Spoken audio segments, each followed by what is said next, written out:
Hello, everyone. This is another Black Conservative. I'm Ryan Bolin. Thank you all for joining me. Well, apparently, one of Dave Chappelle's concerts has been canceled in Minneapolis when a group of trans activists began to protest heavily against him. So they canceled the concert. Now, before I even get into the details of this, let's go over some of the material in the article, and then I'm going to give you my commentary on this, because this is ridiculous. And I'm not talking about the trans activists. The trans activists and the left, they're going to do what they're going to do. That's not what I want to get at. What I want to get at is these companies, these businesses, these venues, and these individuals that cave in under the pressure. So let's get into this article.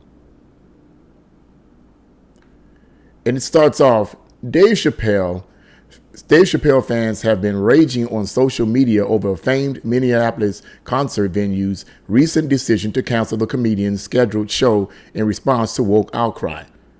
On Wednesday, First Avenue, immortalized in Prince's Purple Rain, awesome movie, by the way. Those you haven't seen it, you should see it, Purple Rain, announced that, it's an old movie too from 1984, announced that it reluctantly canceled Dave Chappelle's comedy show. It reluctantly canceled Dave Chappelle's comedy show just hours before it opened in response to woke backlash online. Now, here's the part that tripped me out. As many as 50 transgender activists, protesters, showed up to the First Avenue venue before the show moved 3 miles away to the Varsity Theater. 50? That's it? That's it? 50 transgender activist protesters?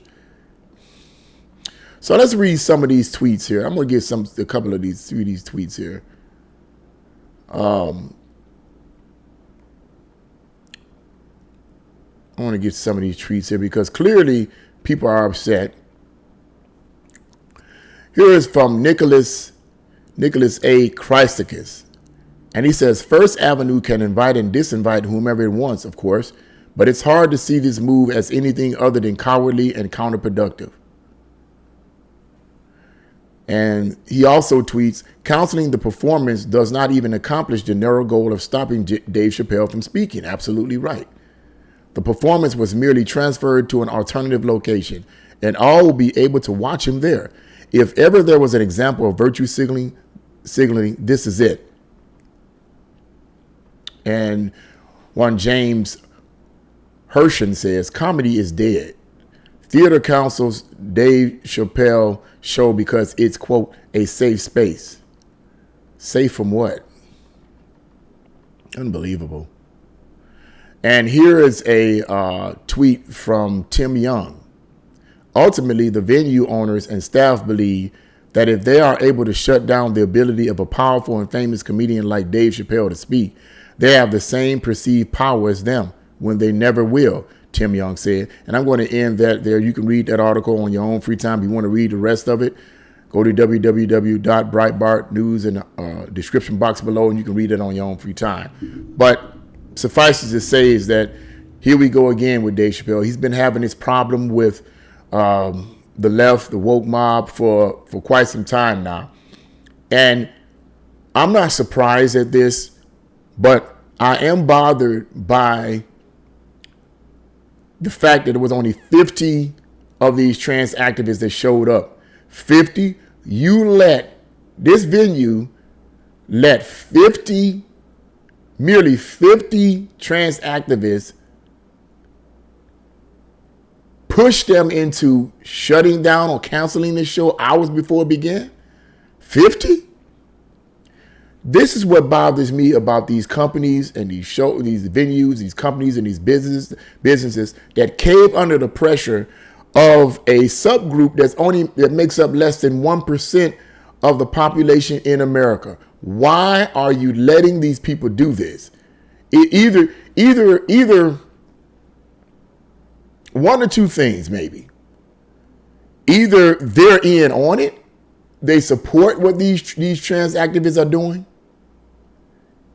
or there's some kind of demonic energy emanating from them that's attacking these companies and businesses or whatever. Because I do believe in demonic spirits. Now, I know that sounds out of the box, But what else can you explain it? I mean, think about it. You're caving under the pressure of 50 trans activists. How many people want to see Dave Chappelle? Hundreds of thousands, perhaps millions of people want to see him in concert.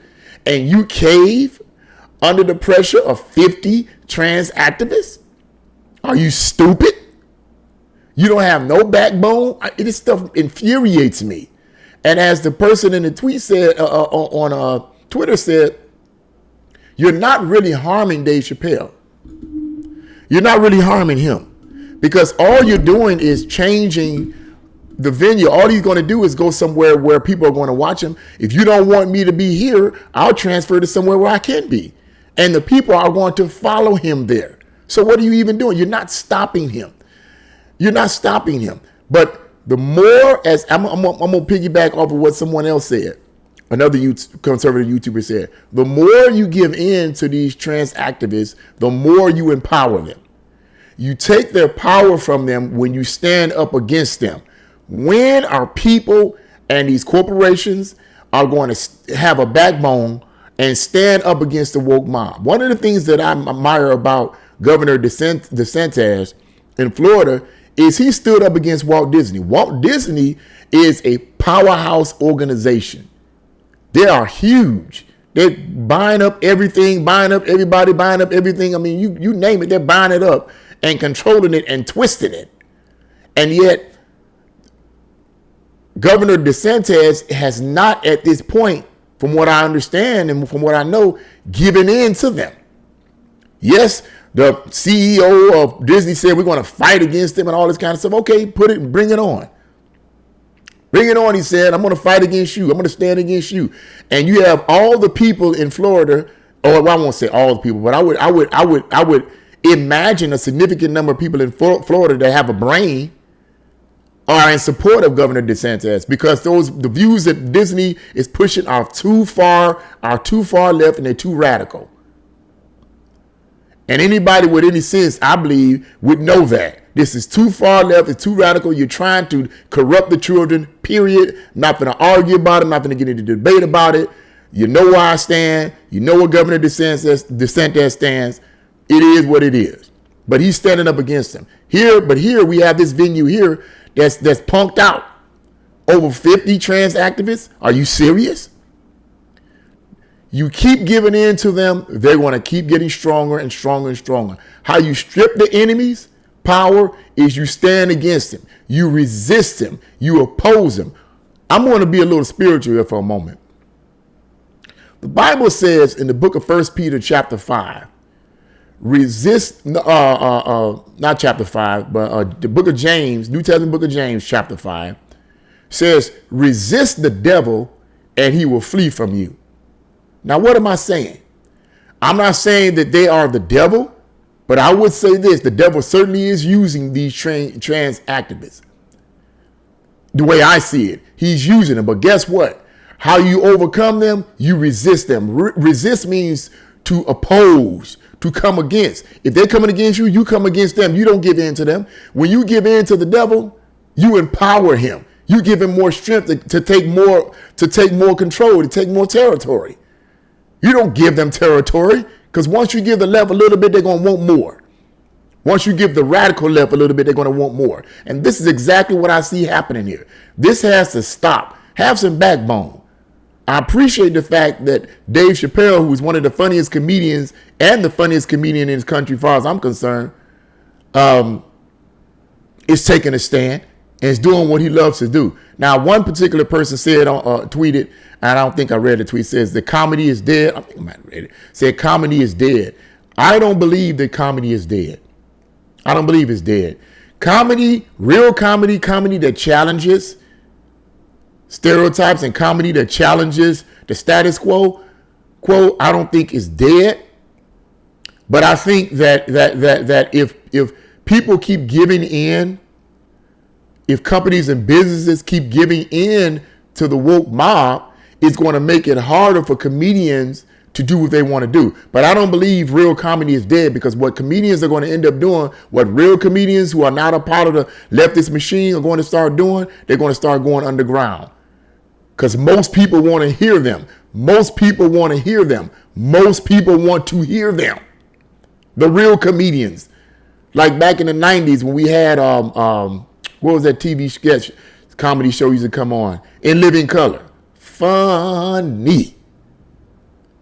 And there was some talk some years ago that the Wayans brothers wanted to do kind of like a remake, started over again, but they decided against it because they said a lot of the things that they did, and you all know if you watched that show, a lot of the skits that they did in that show would be, man, they wouldn't be able to get away with anything. The woke mob will be protesting against them every chance they got. Because everything has become so politically correct, you can't say anything without somebody being sensitive or being offended. Think about that for a moment. Why is everybody so sensitive? Why at one point they weren't so sensitive, and now all of a sudden everybody's so sensitive? If you look at them the wrong way, they have a conniptive fit. I believe it's because they've been conditioned and brainwashed to be sensitive by leftist politicians, TV shows, and activist groups that have made them sensitive to everything said and done. Oh, don't say this, don't do it. It makes people sensitive. It makes them easily offended. So now you can't say anything to them. You can't even look at them. You look at them the wrong way, and they're ready to shoot you. It's like we got to come to a point. I think that the community has come to a point where they start separating themselves from TV, separating themselves from this crap that is bombarding them every few seconds on the internet and on YouTube and whatever they go, but mainly on the mainstream media, because YouTube is different. You can almost pick and choose to some extent what you want to look at, but with the mainstream media, you can't really. There isn't a whole lot to pick and choose from because it's flooded with leftist radical nonsense. So it's hard to escape that crap. But on the YouTube, you can pick what you want. So I think it's time people just start saying, okay, I'm tired of watching this. I'm tired of looking at this stuff. Is aggravating to me. Everybody is so super sensitive over nothing. Over nothing. When are these venues and these companies and businesses going to start taking a stand and saying, no, we're not going to give in to you? You have a right to be what you want to be. It's interesting how the left is all about diversity and welcoming voices, except for voices that go against what they want. If I don't like what you say, I'm going to protest against you, man. Come on. Wimpy, wimpy, wimpy. You know, wimpy, wimpy, wimpy. It just makes me want to barf. I know I'm ranting right there, but it's just sickening. It's just sickening. Hopefully, these companies will start waking up and taking a stand and taking the radical left's power away from them by not giving in to them. What do you guys think about this? Leave your comments in the comment section below. Like, share, and subscribe to this channel. God bless you all, and see you again on another Black Conservative.